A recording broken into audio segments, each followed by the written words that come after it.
The United Kingdom welcomes recent engagement between Indonesia and the UN as part of Indonesia's Universal Periodic Review in November 2022. We continue to support a visit by the United Nations High Commissioner for Human Rights to the region of Papua. We also recognise that a significant amount of time has passed since the visit was first proposed, but we hope both parties can come together to agree dates very soon. I thank the Minister for his answer. He mentions the Universal Periodic Review of Indonesia. He will know that at that review, a number of major countries like the United States, Australia and Canada called for an intervention of the UN in Indonesia and an immediate visit of the UN Commissioner for Human Rights. It's not at all clear that the United Kingdom was amongst those supporting that call. Perhaps he'd be able to enlighten us.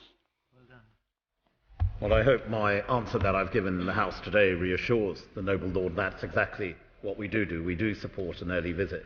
I'm very cognizant that this visit was first proposed under the High Commissioner Zayed.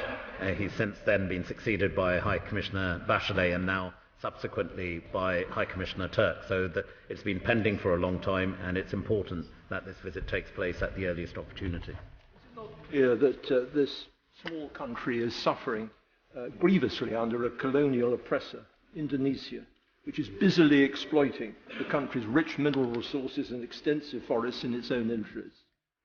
Will the government do all in their power, in conjunction with Commonwealth partners in the region, to get the UN to act, and to act decisively? My Lords, I think what is important is that we highlight, as we do with key partners, the issues as they arise within the context of human rights. And ultimately, I agree with my noble friend that we need the UN, and the next step is very much for the High Commissioner to undertake this important visit. My Lords, it's over a year now since the UN Special Rapporteur reported allegations of extrajudicial killings, enforced disappearances and forced displacement of thousands of indigenous Papuans. Can the Minister confirm whether he and even his ministerial colleagues or our ambassador in Jakarta made representations to his Indonesian counterparts about the contents of the report?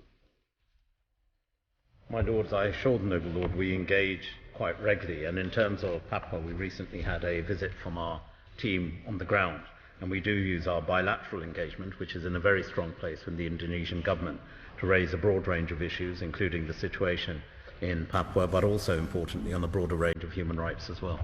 My Lords, would the noble Lord the Minister perhaps just go a little bit further in explaining why it was that the UK doesn't seem to have been part of that group of 8 countries which pressed for an early visit by the High Commissioner for Human Rights? It is surely reasonable to ask for a democratic country like Indonesia to admit the High Commissioner to look into abuses of human rights. That's what they should be doing, and I hope we're going to press that very strongly.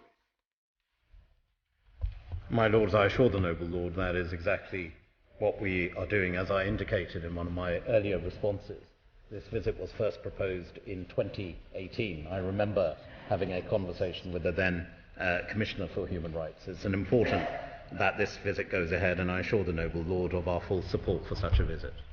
Human rights concerns were rightly highlighted by the Foreign Commonwealth and Development Office's Human Rights Report published last autumn for 2021.